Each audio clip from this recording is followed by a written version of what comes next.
Ooh, a fun sound.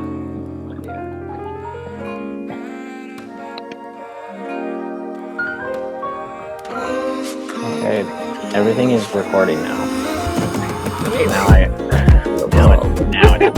Now we can cheers on cam. Amazing. Cheers, then.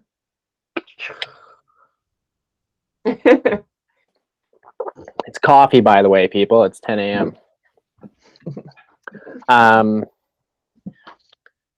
Welcome. I will do a brief introduction, but I will let you introduce yourself as well, Ty, because you know more about how to introduce yourself than I do.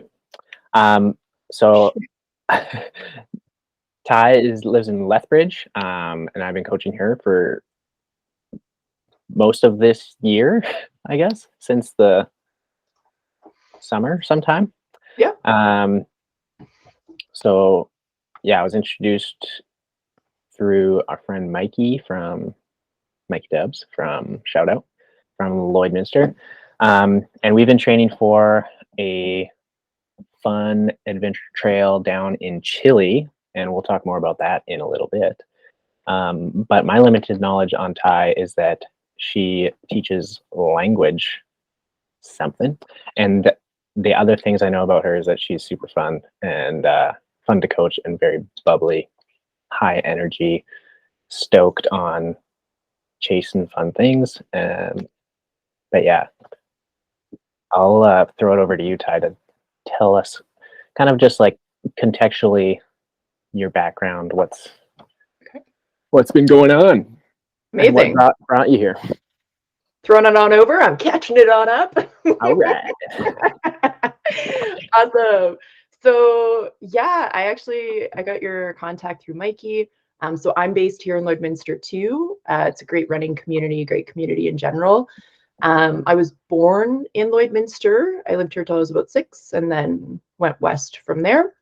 But for me, I lived the last 4 years in Chile, and there I was doing language coaching.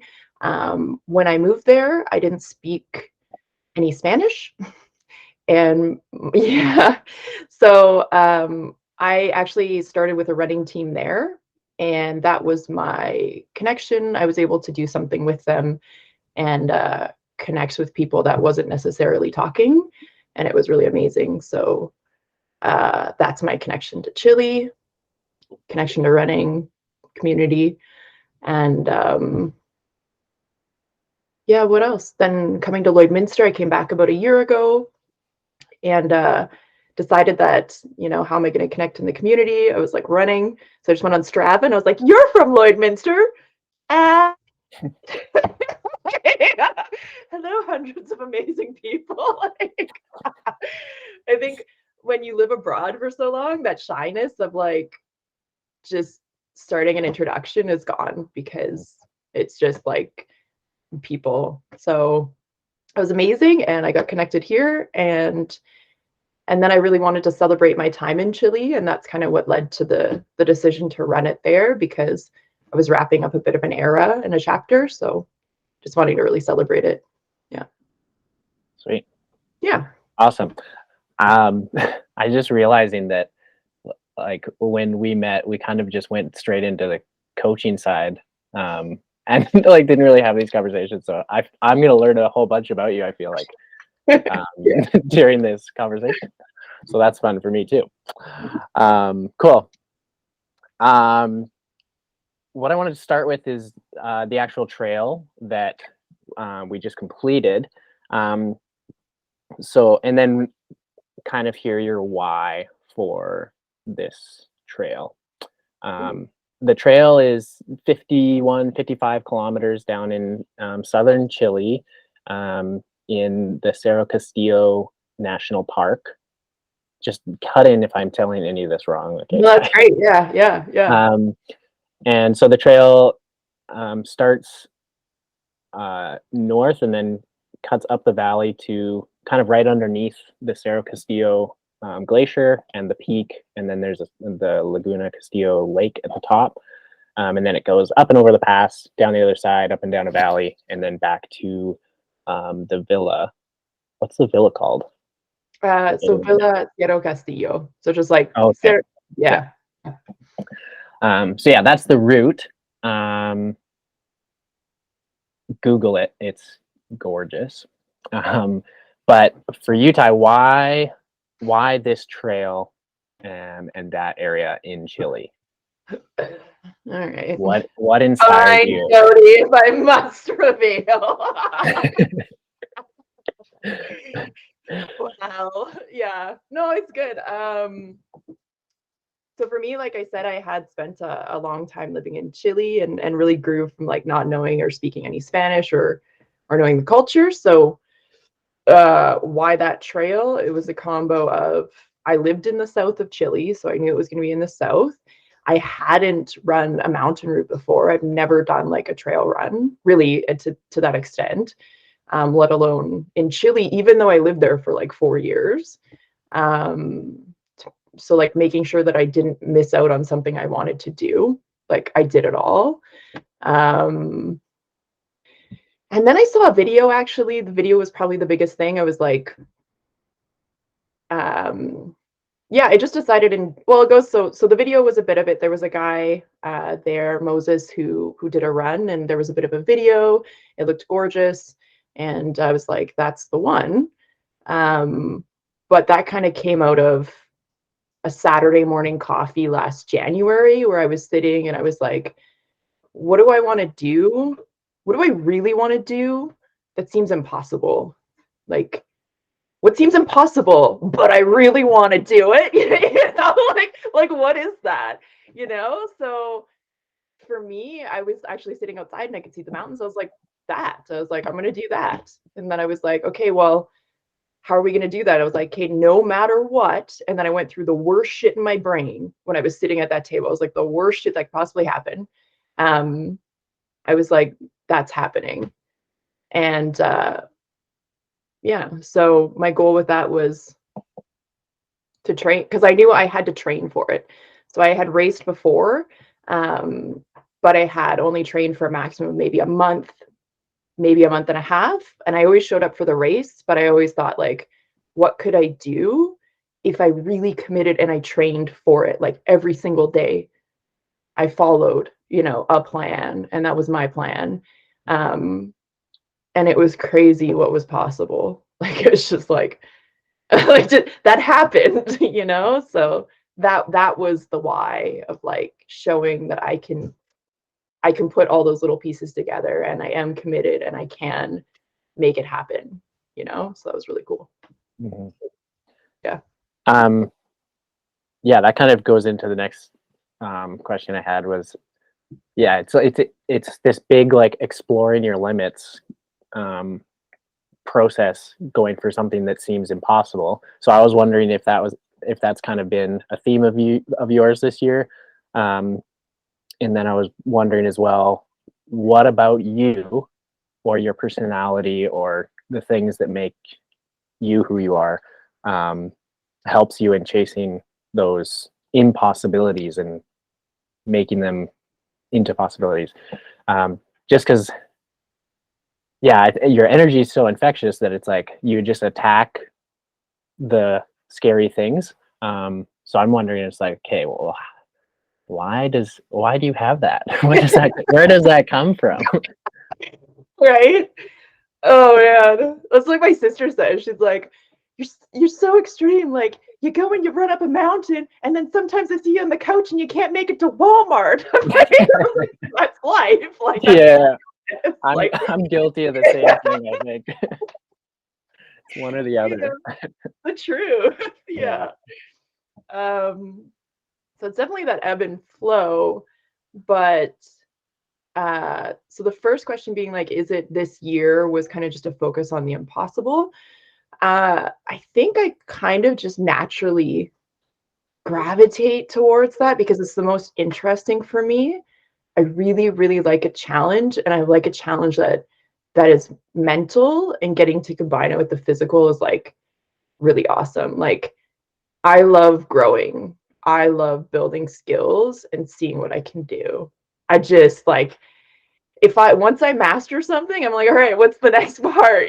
How am I gonna, yeah, I love that. So I think because that gives me energy, I tend to look for those things.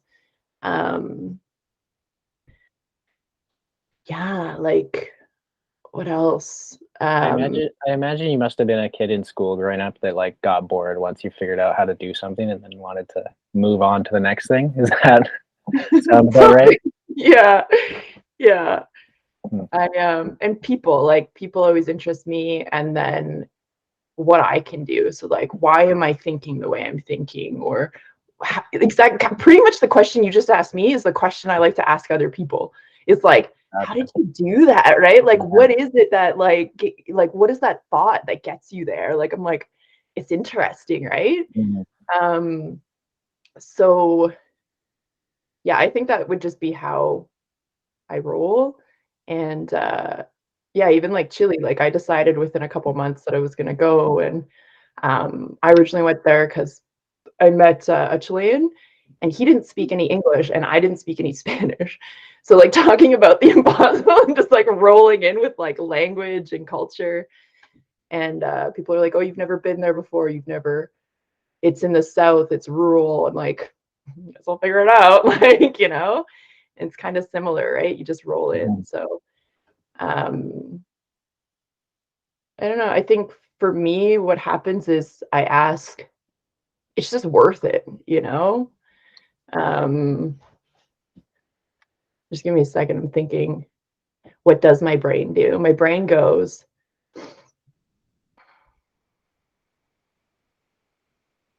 it's just what I want. I don't know how to explain it. It's just the thing I want. Like I don't know. Like, it's like it sticks out to me, and I'm just like it's what I can see, and if I don't go for it, it's there, and Mhm. I know what I get back from it, like this energy and the joy and the skills and getting to like tell the story for other people too. So yeah. Yeah. Um, I know a very common thing for people is that they just become very anxious about trying something new or when life kind of forces them into something new. There's a lot of kind of anxiety around that. Um, I feel like you would have good words for someone who's like starting a new job or, you know, about to tackle a new running event that scares them. Yeah. Um, what would you say to someone who's very anxious about that Mm. new thing happening? Oh, that's good. Yeah. Good question. I'd say I think for me, at least I can speak that it was probably a lot of fear of like what other people would think. If you didn't do what you wanted to do or was like expected of like the average person in said event or whatever you're doing in the job, whatever it is, you're going to be singled out, you might be judged, you might be ridiculed, something like that, right? Like, so that's part Mhm. of it. And then I think the other part is like you personally, like the what you're expecting of yourself. And I'd say just like number one, just make sure you're having fun. Like even if, the I don't know how to explain that, but like um even if something is on the line for it, like say a job or something like that, that's your that's your time. Like that's your life, and finding a way to enjoy it is pretty up there because you're gonna want to come back and do it again.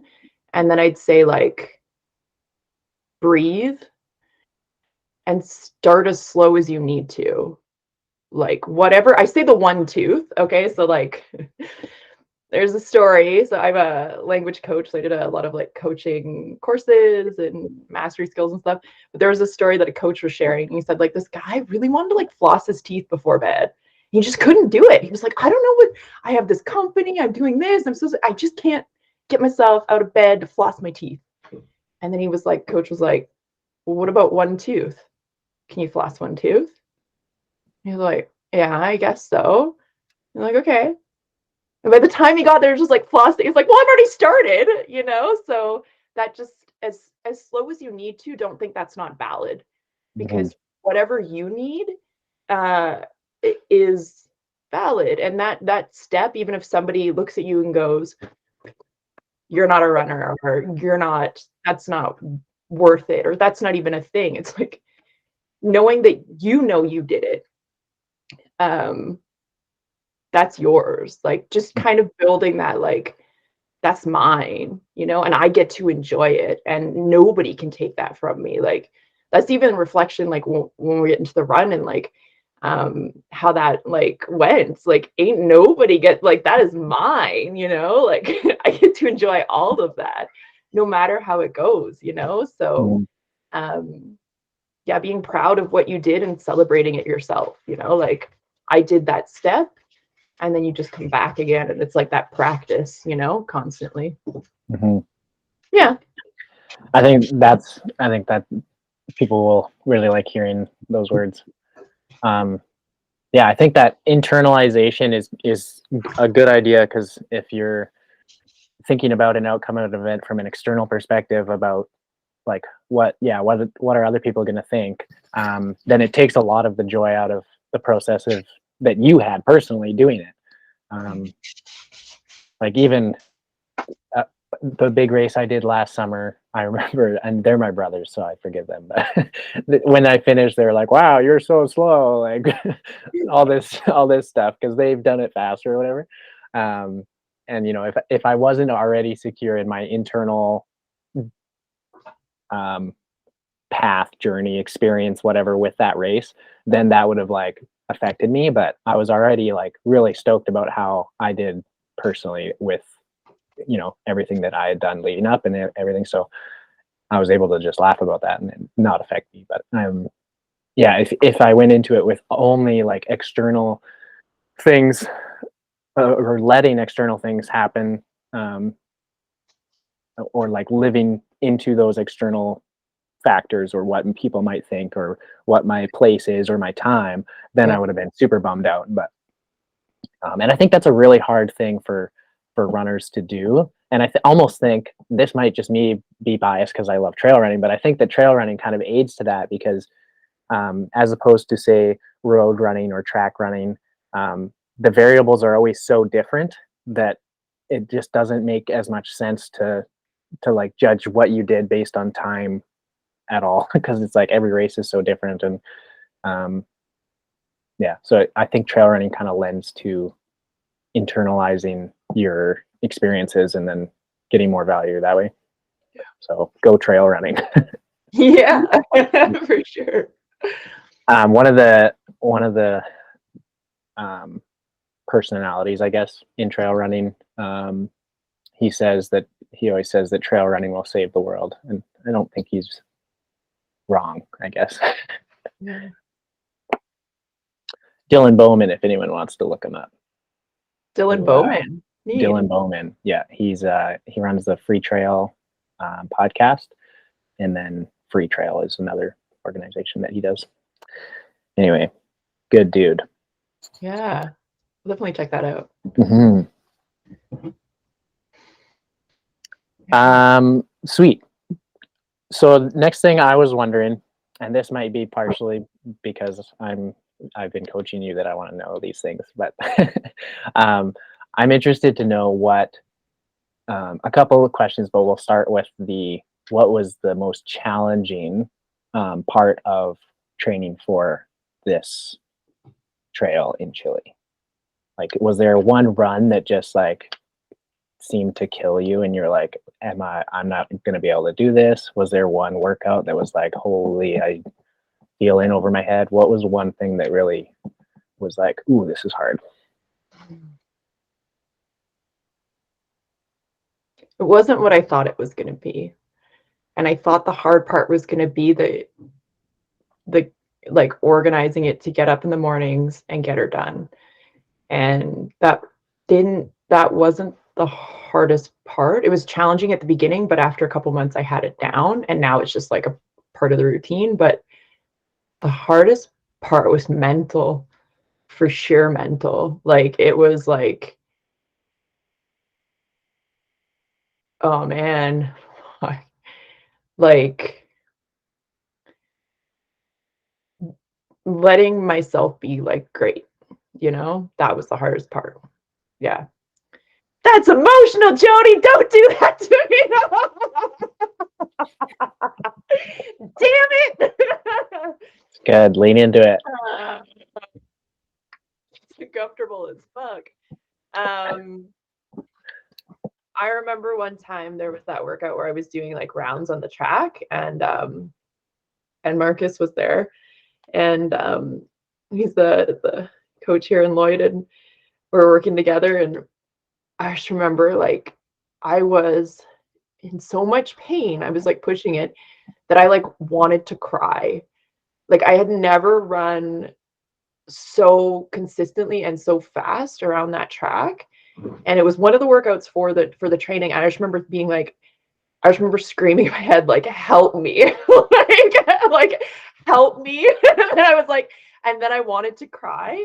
And I could just hear Marcus yelling at me, like, push.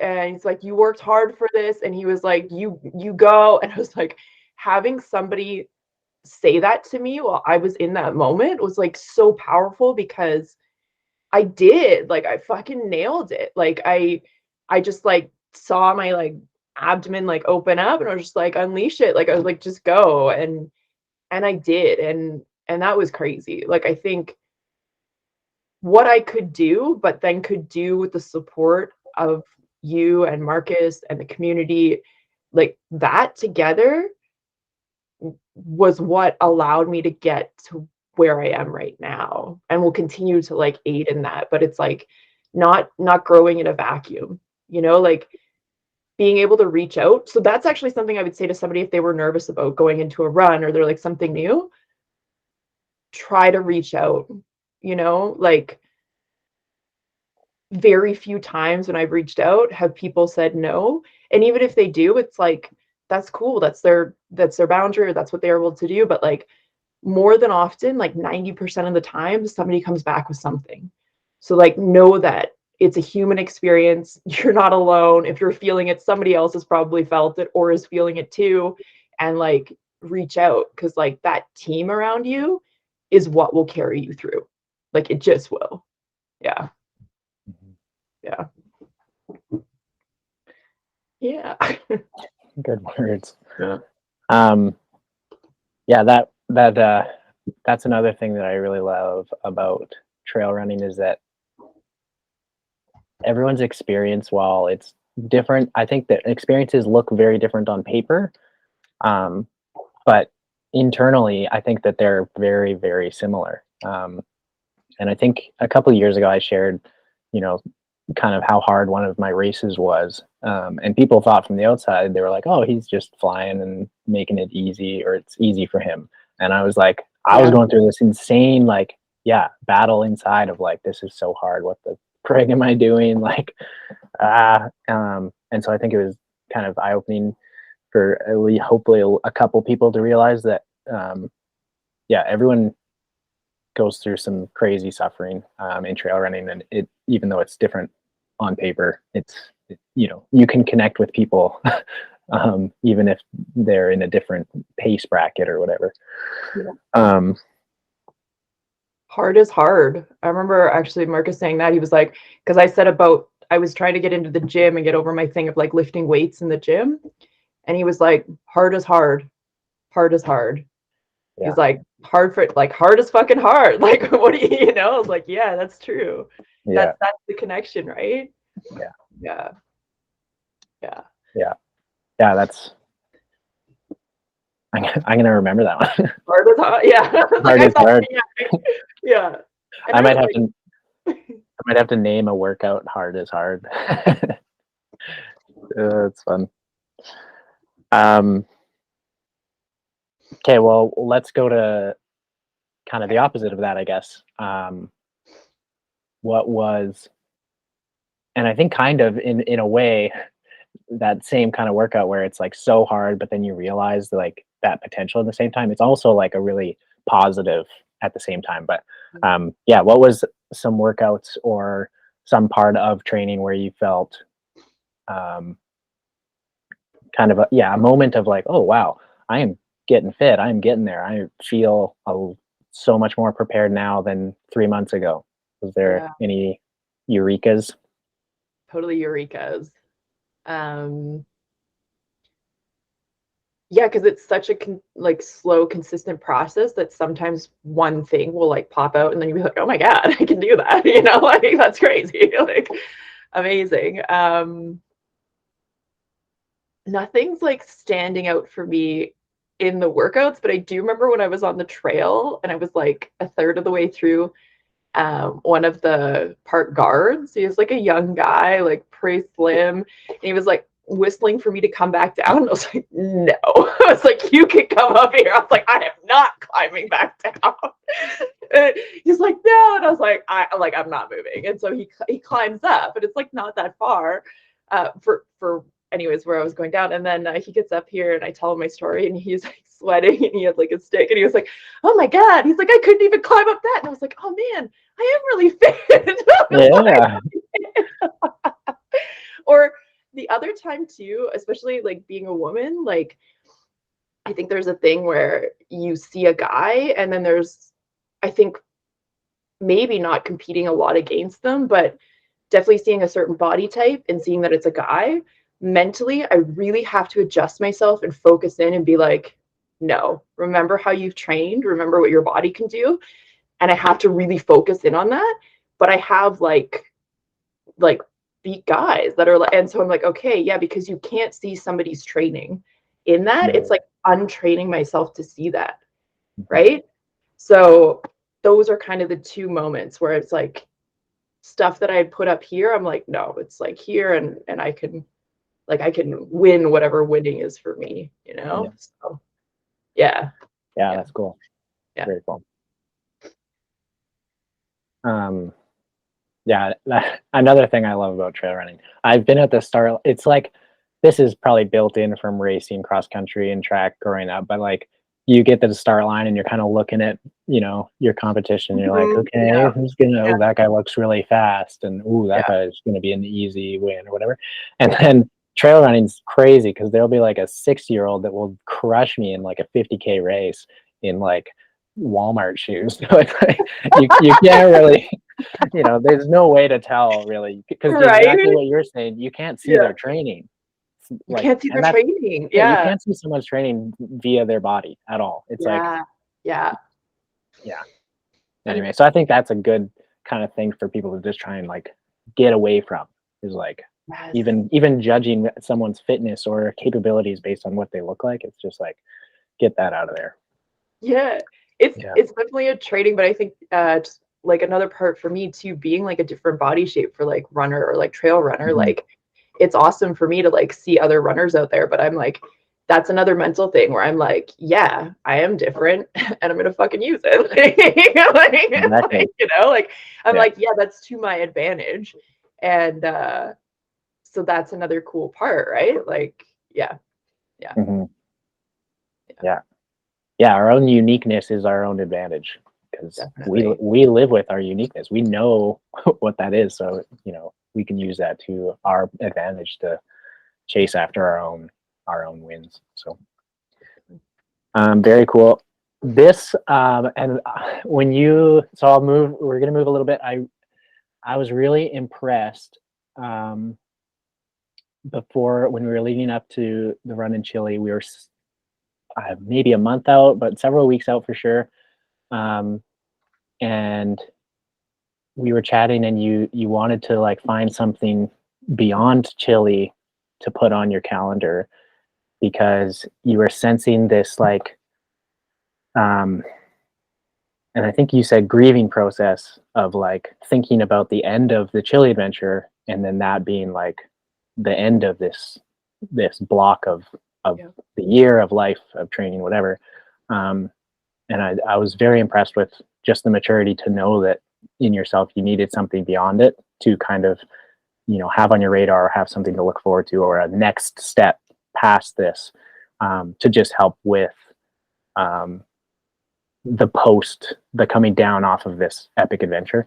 um, and yeah, I mean, I've experienced it personally where you do a big event and then there's nothing there and then yeah there is this like grieving of Yeah. you feel like you aren't what you just accomplished. You feel like you're Yeah. now that's gone almost, you Yeah. know? Yeah. Um, so, um, yeah, talk a little bit about, um, yeah, why you're so wise. Solid. Um, I think I really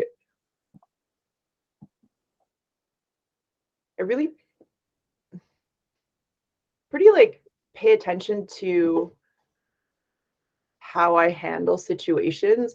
I actually, this is funny. There's like a poster up here. It's called The Long Rider. Off topic, but a little. He's a guy, Brazilian, grew up in Canada in Calgary, and he rode his horse from Calgary down to Brazil over a period of 2 years on horseback. And I got to meet him in Edmonton at the showing, and I asked him, um, like, what was that like, and what did it feel like after you were done 2 years of a project? And the movie actually goes through him going through like deep, dark depression, actually, or like his relationship ended. He ended the adventure. Then it was like, okay, what now? And then it showed like a second portion of like he met an Argentinian, he goes back and he's like doing another second ride. And but the film essentially does show like that low before the high again. And I was like, how did you like handle that? And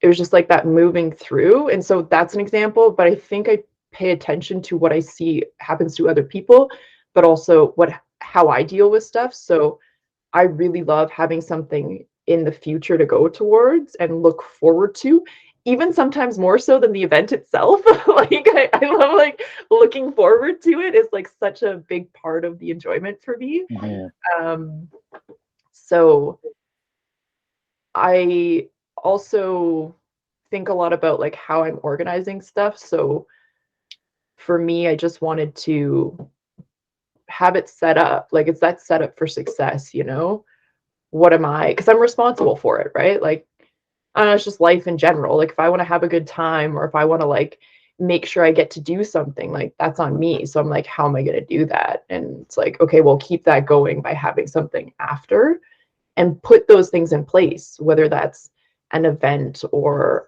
people or whatever, it's like on me to set that up and it's great. So yeah. mhm. Yeah. Sweet. Yeah. Very cool. Yeah. Um, so that said, um, I kind of want to go through the whole.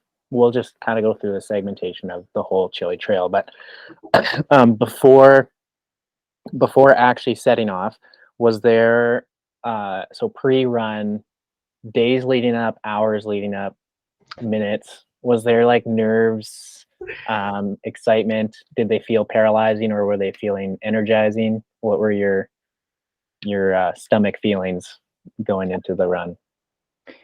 So that was a crazy trip. I had a lot, like I remember talking to you like a couple days before I left on the plane. Like just like I said, like I started new work, so I was like wrapping up stuff from work, making sure that was all good to go. I also had some stuff to do while I was in Chile, so I was like selling a couple of items, so organizing that. So really like my brain didn't get into run day. I prepped as much as I could, and then I kind of had to forget about it and do the other stuff in front of me, like life. And then I was like, okay, chunk this out, chunk this out.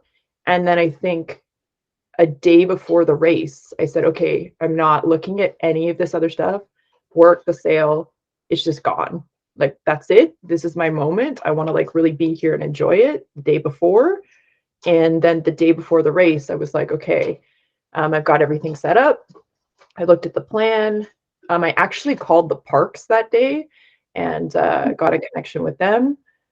But I think the nerves and what I was feeling was like, I definitely thought, like, the fuck am I doing? Like, just being honest, like, what am I doing? Like, I was like, this is crazy.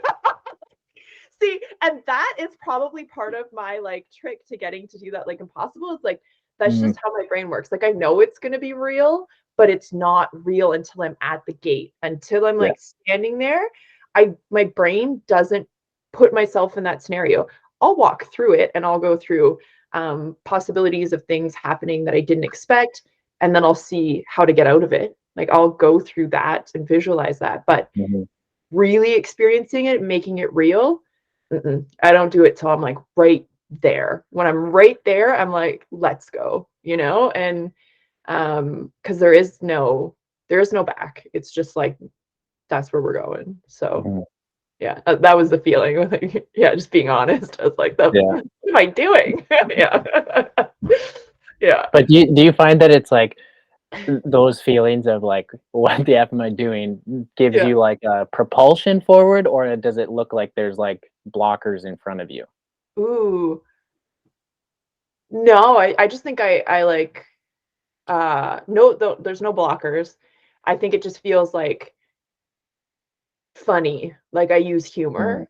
I Yeah. use humor and I'm just like, this is hilarious. Like if there was like a camera zoom out right now and somebody could see what I was doing, this girl just like, I'm like that would be, and so it makes me laugh because I know what it looks like to maybe some other people. And then I just laugh and I think, oh yeah, next. Like I don't know. Yeah, Yeah. yeah, Hmm. yeah, yeah.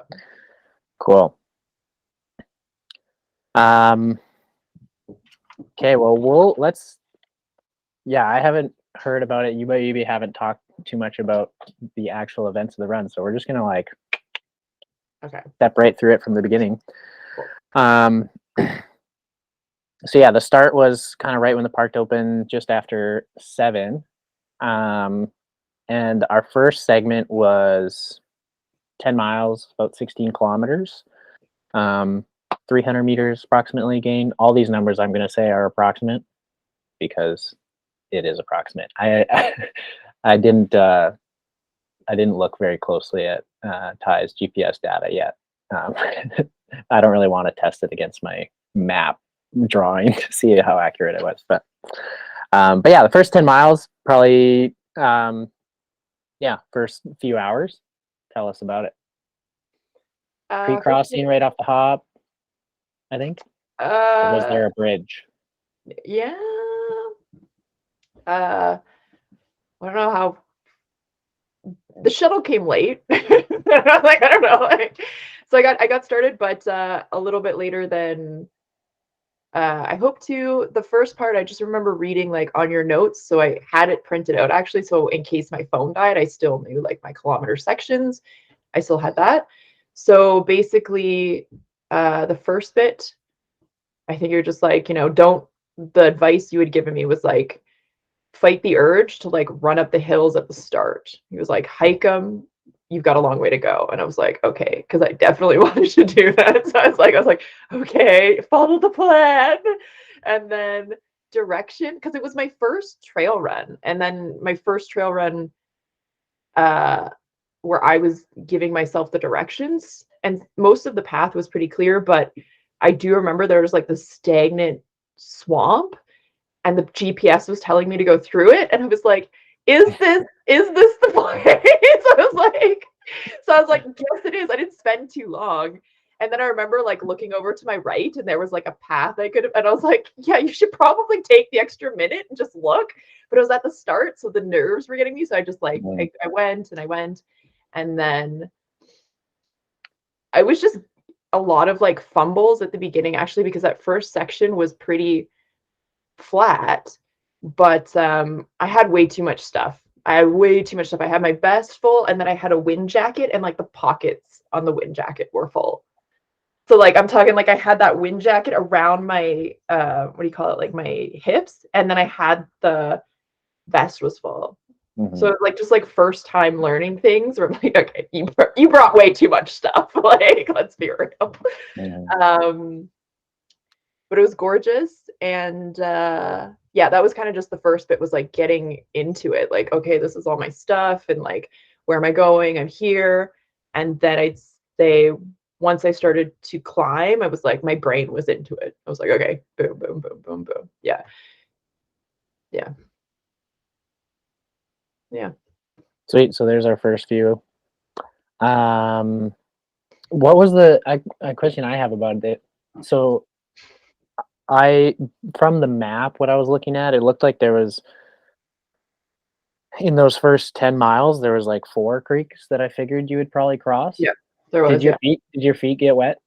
Yeah, yeah. Yeah. So it wasn't, they were deep, but you kind of did have, unless you wanted to spend a bunch of time looking how to go around them, you were going to go through them. So they're about like this. Mhm. But yeah, I just went through them. My shoes, my feet were wet. I mean, I brought an extra pair of socks, but it was just, yeah, they didn't get sore until probably the last 10 kilometers, but I couldn't really notice it at that point. Mhm. I told myself I had rabbit feet. What does that mean? When I was like just at the end and I like when I would stop to think about my feet, they just felt weird. Like something was like squishy or like I was just Mm. like, oh, that feels weird. But then when I started to think about it, I could feel pain. I was like, oh, we're not going there. I was like, think about how good your knees feel. And then I was like, okay, you just got rabbit feet. You transformed your feet into rabbit's feet, and that's why they feel like that. Yeah, Because you're fast. And I was like, and then that's what I did. And that's that didn't awesome. feel it at all. Yeah. Yeah, So yeah. Yeah. that's a cool little mental trick. You got rabbit feet. Um, Next section was a climb about 500 meters over like 4K, so fairly steep. That was probably your first punchy climb. Yeah, that was before been like the pass, right? That was kind of like the tree. Mhm. Yeah. That was super good. Really, I was really impressed with my body and my breathing on that. We did a lot of like those treadmill like hikes before. So Mhm. mentally and physically, I think it was really, really helpful. And all I did is I just saw just saw myself on that treadmill as I was like rocking up there. I was like, yep, good, good, good, good, good, good, good. That's all I was doing. It's literally my brain. If I can see it in front of me, that's it. And I was like, I've done this 1,000 times before. I could see the treadmill and I was just like, I've done this. Yeah. And that I thought was going to be way more challenging, but I actually really rocked that part. Yeah. Mhm. Yeah. So it's good. Nice. And then that followed right up with a descent down um, until the big climb up to the lake. Um, about 4K descent, about the same amount. So there's kind of just like a mini climb there. Did that descent before the climb to the lake? What was that like? So I think that was, yeah, that was the downside of like, so the pass went up and then Pinion and then it went down. There was a bit of snow at the top. I met a lot of hikers like on that down part. I actually felt pretty fast because obviously I didn't have a backpack on and I was like passing the hikers. Even though I knew they were hiking, I think mentally that gave me a boost. I was like, I'm so fast.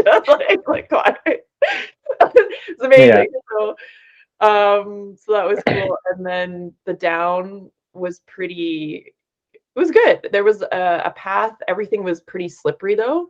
I fell a couple times, but I was feeling really, really good. I think one of the things that I would change for next time is I thought that was going to be the difficult portion, and it wasn't. And I had pre-decided in my brain what was going to be the difficult portion. That was something I would not do again. And I would be open to anything being the challenging part or more Mm. challenging. Because I was like, I was flying through that part. I was feeling great. And then the challenging part came later. And then I was like, oh, I was like, don't decide. It's the same thing when I Mhm. train. Don't decide this is going to be an easy workout or this is going to be a hard workout. I don't know. Just Mhm. take whatever comes. That's, Mhm. that's the practice. Yeah. Yeah. Mm. So, yeah. Cool. Um, yeah. So then in this section, it's started to get to be the hot part of the day as well. So 24 to 29, we climbed up. I don't know why I said we. I didn't do it. Yeah, team for sure. Woo. You climbed up the big climb that goes all the way up to and past the lake at the top. Like, yeah. Um, So, and that also kind of, as you get up to the lake, you're on the other side of the lake from the glacier side, but the glacier and the mountain kind of looms overhead. Yeah. This is just for giving people a picture of kind of where you're going, but like, so it's just kind of looming to your right, and then you're running around the left side of the lake, and then steep climb up to the pass, which is the high point of the route. Um, yeah, tell us about that section. So it was amazing. It was definitely a big landmark to like get to the lake. And we had talked about a bit of a plan for the lake when I got there the day before, because we had heard from parks like there's no water after that. It gets a little bit Yeah. hot during that part of the day. So I basically just did the lake dunk. I like went in, put some of my clothes in there, filled up my water, all that stuff. I didn't stay too long.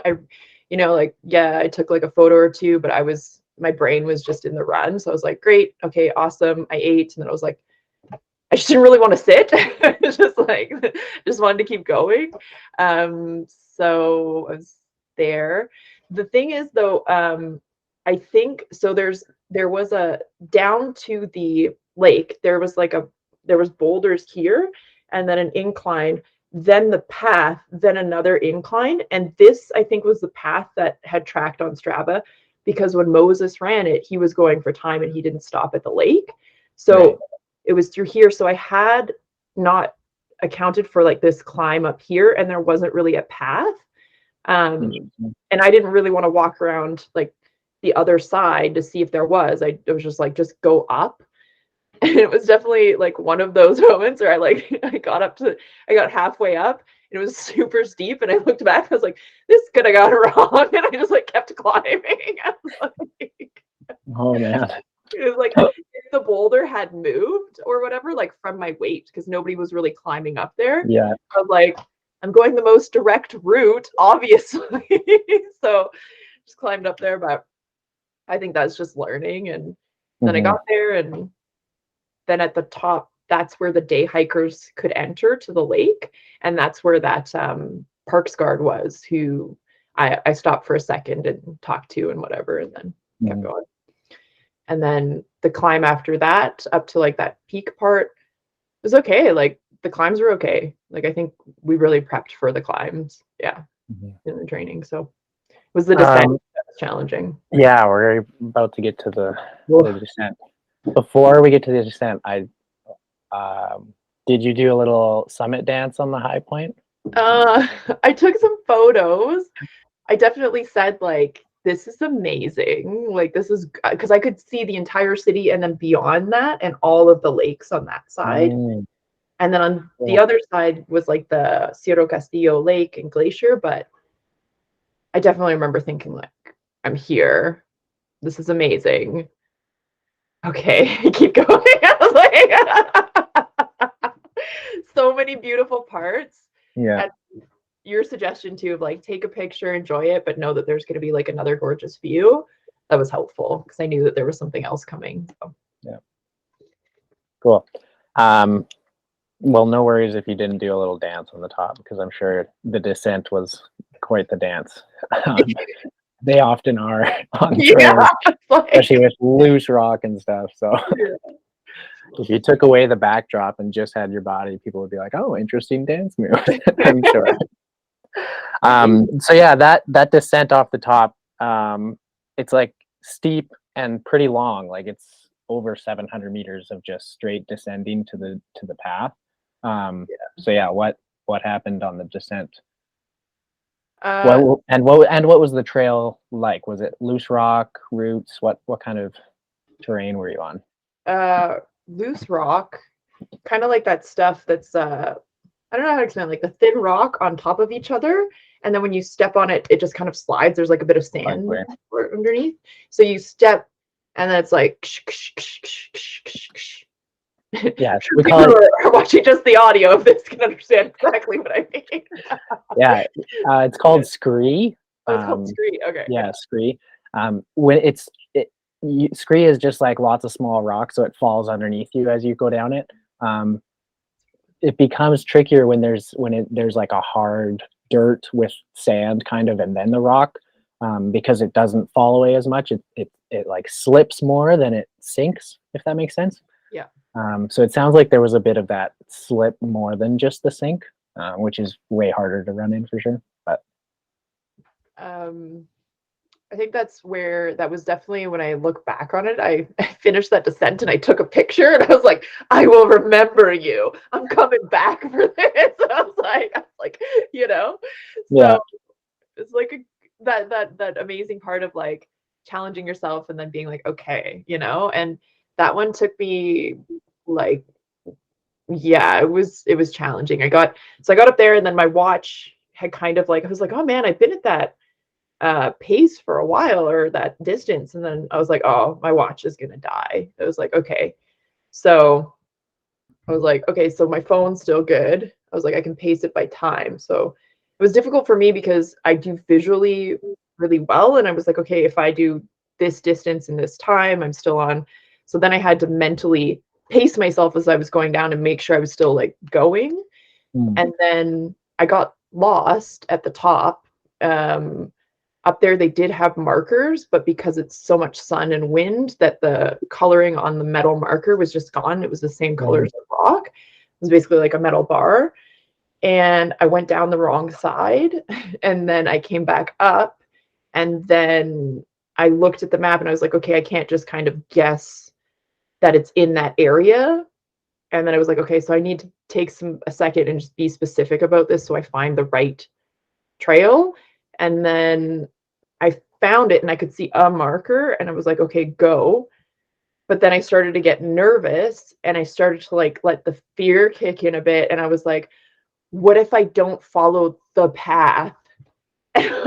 And I was like, what? Just like all this is just real. Like, I was like, what if I don't follow the path? And then I get into like a bad spot where it's like too steep and I can't get down. I was like, and that is really what slowed me than anything was like I was trying to look for the next marker instead of just moving. I wanted to be sure and I was trying to like cater to my sureness over what I knew I could actually do. Because if I actually just climbed down like I climbed up, would have been fine, right? There is no actual path that you had to take. But I started to let my brain do that. Then I stopped remembering to eat because I Mm, was focusing on the other stuff. mhm, Um, and then yeah, so a strategy for next time would be like, know at least where try to see where you're coming out, and then maybe have a set time where you're going to check like halfway down. Yeah, I'm like about in the right area. But because I had already gotten lost, it was all this stuff like on my brain. See, that's when the like you're doing it wrong comes in, and that mhm, sucks more energy than anything.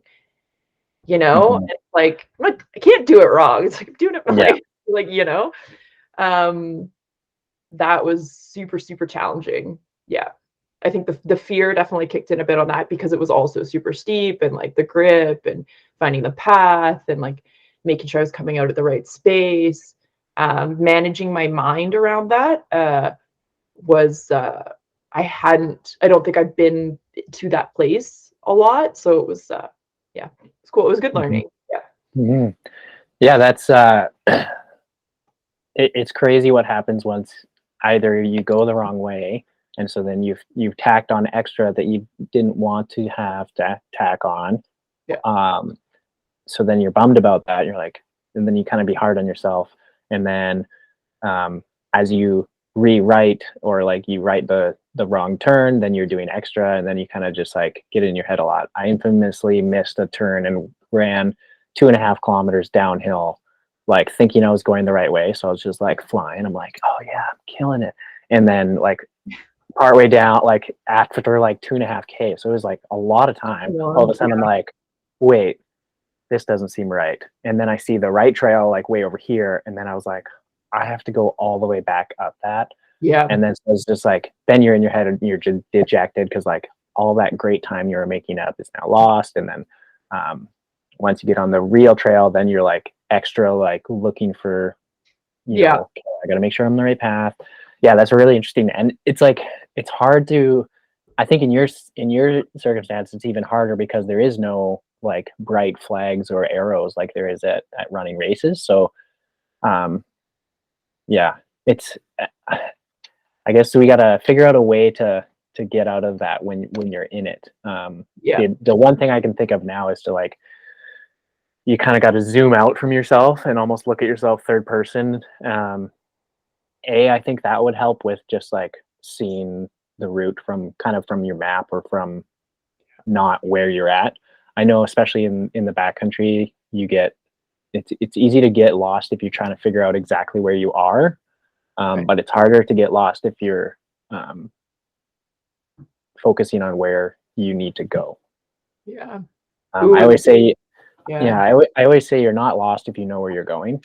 Um, but if you just get if you zoom into here and try and figure out exactly where you are, that's where you can get really stuck. Yeah. Um, that seems like it could be a metaphor for life too. I was also thinking that. It's so true. Let's go. I was like, and what got like at the end, because I did end up like getting like completing it. I was Hmm. like, what I did to like speed up a little was like, you can't see the next marker, just keep going. I was like, you will, and that's what would say in my head is like, you can't see it, but you will see it. I was like, you need Hmm. to keep moving in order to see it. It's like you Hmm. can't see it right here, but if you keep moving, I was just trying to get my brain to be like, keep moving and you will see it. Because you standing here Hmm. looking for this is not, no, you need to keep moving. Yeah. So yeah, Um, yeah, I just saw this recently, but uh, Hall of Fame football player Deion Sanders, he was talking to some people, and he was saying that if you're if whether you're like crushing it or if you feel like you're not crushing it and your neighbor's doing way better or this other business that you see is like crushing it and you're not, his advice was just to keep making plays, um, which is it's kind of that same situation. Like if you stay right here, then you're not making a play, and you're not going to progress up the field if you're not making a play. So just make a play, reset, make a play, just keep making plays, and then eventually you'll bust through. yeah, Um, See, the most challenging part of the trail ends up being like this on the reflective side yeah, of things. After it's like, oh, we've learned some really cool stuff. yeah, definitely. Um, so once you get down to the junction, Yeah, then there's like a 300-meter or so climb yeah, over like 2.8K or so to the turnaround. I kind of thought that this might be the hardest part of your run, just because it's following the big climb, then that steep descent, and then it's just like an out and back. So I figured that might be kind of the crux of the run. But tell me about it. How did that part go? yeah. Um, I just remember like getting to at this point, I knew, so talking about time too, like, so when I got down from that descent, I knew I had taken 2 to 3 times longer than estimated. And so Mhm. I looked at the time, and then I had also started an hour later um, at the beginning. So I was like, I'm not gonna hit the time I had set out. I was like, that's okay. Do the best time you can. And then I said, but the light's gone. I was like, the last couple hours are gonna be in the dark. And so that kind of like just clicked in my brain. So I was like, and I need to eat. So I ate something. I looked at the thing. I was like, okay, so how am I going to do this? I was like, don't try and sort it all in your brain right now. Get to the next point. I was like, figure it out there. I was like, it's just keep moving, just keep moving. And so like I got to that like the part where it's like kind of the T intersection where I go up one side, come back, and then go down. Mhm. There's like this guy. He's on chill. He's like sunbathing. He's like, hey, how's it going? And I'm like, where is it? I was like, I got time for the shit. I was like, where is the path? He's like, I don't know. And I was like, oh. So like that was it was funny, but I was also like in such a different mental zone that I was like, like I was like, because there was a sign showing me where the next path was, and you think it would be so obvious. I could see the campsite, but the sign had been broken and then just placed by the trail. So the Mm. arrow was just pointing a direction. And I was like, Yeah, okay. So I was a like, direction. okay. So here's the creek. And then I was like, okay. So I could see two paths on the GPS that were showing. So one was up by the creek, and then I was like, this can't be a creek climb, right? Like it can't be like along these trees. And I was like, is it? And that took a lot of time because at that point, I think I was still in my brain of like, I I don't think the food that I had ate hit my brain yet. And I was starting to get Mhm. foggy and I was starting to get scared. I was like, I feel foggy and I feel like I can't think. And now I'm starting to freak out. Mhm. And I was like, and I can't find the path. And I was Mhm. like, this is when shit was like, I was like, and it's gonna be dark. And I was like, okay, you need to focus. Um, so yeah, there was definitely a bit of like panic that happened there. And I think, well, for next time, what I would do is I would do that full stop. I just like stop. You need to breathe because you're not thinking right now. And this is where I think bad stuff could happen and you could make not so good decisions. So you need to just like breathe for a second and then and maybe like eat some more food or drink some water and then look because I can't see anything when I'm like in that mode. It could be right there and I can't see it. So I ended up after quite a while like finding the path and then I was like um and then I saw these people, they were like camping there and they were like, what are are you okay? I was like, yeah, I'm fine. I didn't have a jacket on. I just had like the sleeveless shirt. It was like getting colder out or whatever. They're like, do you have a jacket? I was like, yeah, I'm good. I was like, I'm gonna check in with you guys when I come back down, okay? Like I'll see you and blah blah blah. And then I was running and I was like, oh man, do I have enough food for the rest of the time? And I was like, maybe I could just ask them if they'd like loan some food. I was like, maybe that, and I was like thinking of all these things. I was like, you just need to get up here as quick as you can because every minute is another daylight. And I was thinking this because the last descent, for some reason in my brain, I translated it to you saying it was a super steep descent. You didn't say that, Mm. but for some reason in my brain, you were like, wear gloves because that last one's a super steep descent. But you didn't say that. You said, if you're going faster than a hiker, you may fall. But Mhm. I had put it in my brain as that last descent I did with that steepness and Mhm. that scree. That's what Mhm. I was picturing, the last one that I was going to do in the dark. Okay. So that's Mm. what I saw in my brain is, and I was like, oh my God, like, am I going to do that in the dark? This Mhm. is what I saw. Mhm. And then I was like, this is what I was fighting with. It turned out to not be that, Mhm. but this was the decision that I was having to make. And I was like, you just need to go as fast as you can right now to get as much daylight as you can. Mhm. So I got up there. Yeah, and the campers were like, it takes an hour to get up. I was like, I got this. Like, I was like, so like I ran up, came back, took a picture because my watch was dead, and then going down. And it was sweet because like your comment in the plan was like it's all downhill. And I was like, it is all downhill. Words are so powerful. I was just like, I held on that. I was like, it's all downhill. I was like, keep going. I that was when rabbit feet hit me, and I was like, I got rabbit feet, and then I was just like all my body weight, everything I could, just downhill. I made the suggested times for that section, so I did hit Mhm. those like last section times, and then what I was fighting with was like I was scared that that was going to be the last descent was going to look like that one, the 700-meter one, Mhm. and I knew I could sleep in a tent with those campers. You gave yourself an out. I was like, and I know it wasn't an option, Yeah. but I was just like, my body knew, right? It like there is like a warm blanket and Yeah. comfort and food. And then I did it in my brain. I did it in my brain. And then I was like, yeah, how does that feel? And then I was like, that feels terrible, actually. Mhm. That feels terrible. And I was like, yeah. I was like, even if I get down and something happens and I get injured or something, I was like, I can come back up. And I had a device where I was like texting out. So I was like, people will know where I am. It's not going to be an Mhm. emergency. Worst case scenario, I get stuck on that descent that I was imagining was huge, right? Mhm. So I go to leave. I'm like asking everybody. I was like, "Do you come up this way? Do you come up this way?" Because I wanted info.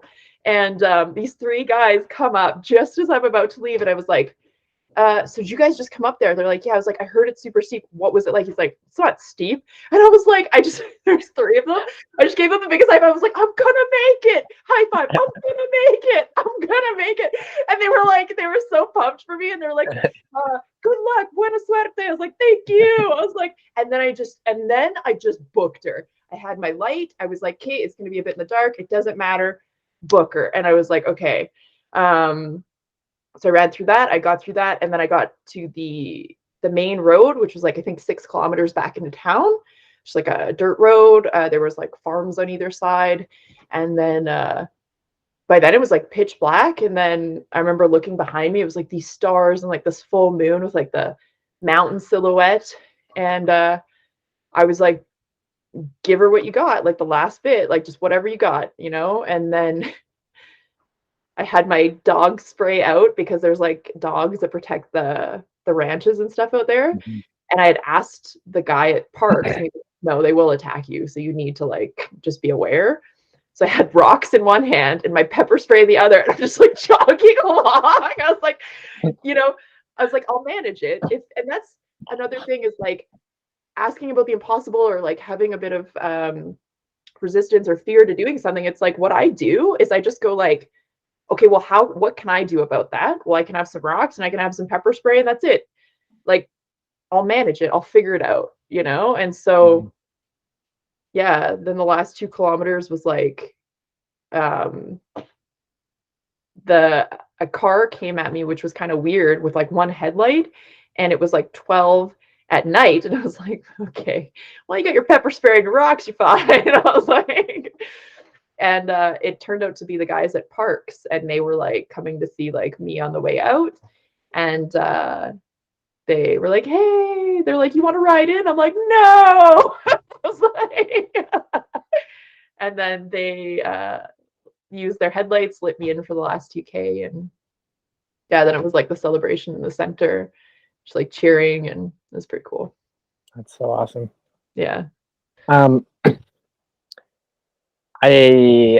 So a common thing that happens with me is in the last like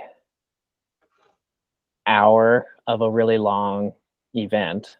Okay. That's kind of when the emotions usually hit me of like just kind of soaking in, wow, this is just something that I completed. And especially too when like people are kind of there. I know for myself, as that car pulled up and it was people checking on me, I probably would have just like started bawling my eyes up. Yeah. Did anything like that happen where it's just like kind of the whole scope of everything that you've just done kind of hit you? And yeah, did you have anything like that?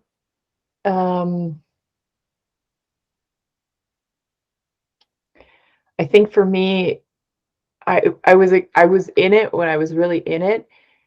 And I like just being honest, I think like I had it that night, and when I went to sleep, I was thinking about it. But then the next day, I had other items to organize. So it was kind of like then I was on another like not to say I didn't enjoy it, but it was like that was the time period. And now, actually, right now with you, and I'm like downloading it and I'm getting to like really enjoy and like solidify that like I did that. And I think that's one of the things I like to do more and practice, because I think I don't really, to the degree I could, put it in my brain that I did that. You know, even when I was training too, was something I was talking to Marcus about. I was like, he's like, oh, you're going to that other race. And I was like, yeah, you know, this was the first one. I was like, yeah, I'll try. I'll see how I do. He's like, yeah, you'll try. You'll see how you do. What the fuck? He was like, what? He was like, no, no, no. He was like, you're up at 5:30 every morning. You're at this track in the dark. He was like, you got me out of bed at like 6:30 to come train you. Like, he's like, you have Jody writing your plans. Like, you know, this is what it is. Like, this is what you do. And this is who you are. And I was like, this is what I do, and this is who I am. And I was just like, Whoa. yeah. And one of the girls too that was a camper, she was like, are you a trail runner? Like, do you do this for work? And why'd you do this? And I was like, I don't have time to explain this to you, but yeah, I guess I am. And then just kind of seeing how you see yourself is so powerful too. Like, Mhm. this is, seeing all of that work and all those mornings, like, I think it so easily goes from my brain that I did that and I do that. And so having other people, remind you, or if you took a video or if you tracked it somehow, it's really important. And I think I could probably use some more time just sitting in that and being like, yeah, I did do that. And I did work really hard for it. And I'm really proud of it. Mhm. Yeah. Yeah, you did do that. Yeah, I did do That's that. I a did do that's that. a you did. That's a big ass day in the mountains, and you did it. Yeah, yeah, So that is to be celebrated, yeah, and remembered. yeah. Um, so good. Um, yeah, let's talk a little bit about after effects. You had some pretty good blisters, um, and so like, did you do a count? How many blisters, or like, how big were they? I just want to know all the details about your nasty feet Oh, ladies and post gentlemen, I run. want to know, like, what did your feet look like? Yeah, yeah. I was Link like, to a photo of her feet in the show notes. oh, No, man. I was like, well, the rabbit feet, when I finally looked at them, I was like, I definitely showered when I got back, even though it was late, because I was just like, first of all, your body needs to be clean, but also like some of the blisters were open. So I was like, I need these to mm, be like not like yeah, just cleaned and all good. Um, so the blisters, they were on the bottom. So like your foot pad, they're like the top part, they were under there. yeah. And then on the side of my ankle, there was two there, like on each side, that was about like this, at a loony size. And then the biggest ones were on the inside of my big toe. And it was essentially, you get grossed out. You asked for this, Jody. I did. I asked You for it. did ask for Keep this. keep going. Yeah. And I was like, so it's essentially, the inner side of your big toe where all your little toes are.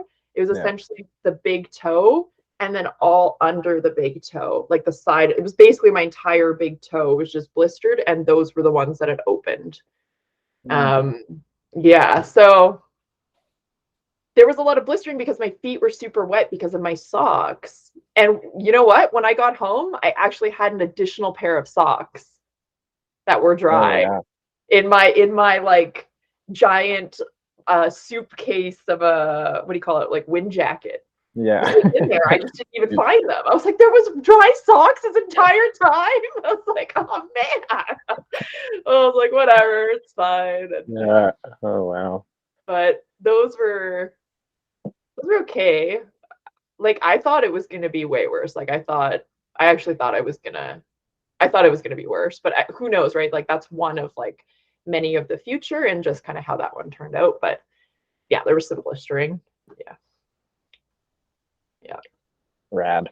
Um, Also, what do you have a first blood story? What did you shed blood out there? Ooh. Any scrapes, cuts? Falls. Those gloves was such a good recommendation because of all the climbing I actually ended up doing. Or if it was super steep, I was able to like grab something with my hands or a Mhm. tree. And I had like those work gloves, like the 3M ones, where it's like grippy, but Yeah, also like super thin and not too warm. nice. Perfect gloves. A Mhm. lightweight to carry too. So um bloodshed, nah, I think it was more uh, just that one part where I started to, like, when I didn't eat enough and I started to get like lightheaded, and I was like, uh-oh, you need to keep eating. And then I just like ate a bunch of food. Yeah. Mhm. Yep. Yep. Wow. I mean, I would say the zero bloodshed. That's credit to your dancing. It's got That's the what I'm gonna agility, eh? The claim. Yeah, nimbleness. you got the nimble, you got the hips to move, get ready for Yeah. crazy trail. Yeah. And if I did, I don't remember. Maybe I just like, Yeah, you didn't see any dried blood at the end and be like, "Oh, yeah. when did that happen?" I remember. Yeah. Yeah. No, that's good. Um yeah, I would say that was I thought you'd draw blood for sure on that descent because I know like yeah, just not as much experience on technical trail, so it's just often where you trust your feet on a step and then it slides, and then that overcommitment just causes you to fall and cut yourself or bruise or whatever. Anyway, so good job. Credit to you for being nimble out there. That's awesome. Um, yeah, so I guess the other thing, you're kind of now transitioning into new training for a quite different activity. What are Yeah. you doing? What are you doing next? What's your thing for What's next? 2023? Tell the Oh people. man, to have the most fun possible. So literally, that's what I'm setting up. I know summer's coming. I know I have a great bike crew. I rode in a bike for breakfast last year. It's a fundraiser to raise funds for providing breakfast for kids at school, but like a great group of people who were biking and training. So I was like, okay, I like, there's some amazing biking trails out here with like rolly hills. I was like, I want to do that. Summer's coming, swimming. I love the water. I love being in the water. I was like, I want more time doing that. And I want to keep that running up. So the next one is a triathlon, and it's out in Calgary. And the why behind this one is essentially, so last event, I figured out like I can commit and I can put the little pieces together to make like a bigger product, right? So I was like, I can do that. Okay. So next, my biggest challenge I think right now is numbers. And I don't like I don't necessarily like I want to be able to use my flow of like how I feel in combination with the numbers in terms of time and distance. And it's really uncomfortable for me because I don't like the idea that I didn't make a set goal. I think it really pains me, but I think Mhm. it's really important to work on that because it's like something that's challenging for me. And how the question I ask is like, how can I use that? Because where else in my life am I not looking at the numbers because I don't like how it feels? I Mhm. was like, that's something to roll into. And how am I going to approach that and work together? Not all numbers. My flow is really great and like intuitively how I feel, but like, how am I going to mix that so I can measure and like in a way that isn't absolute? Like, where's my Mhm. in between part for me that works for me? So, like, Mhm. discovering that is really what the next event's about. Yeah. And Awesome. yeah. One thing that I really appreciate about you, Ty, is that you do stuff that like some people they get into say trail running and then they just kind of are like, okay, what do you do in trail running? Well, you run a 50 kilometer, then you do a 50 miler, then you do a 100K, then you do a 100 miler, and that's what you do. But you're like, no, I like swimming. you know, I want to do it. I'm gonna do something that I like to do. Yeah. So I just love that it's like, yeah, you're gonna do what you want to do. It's you're not like swayed by yeah.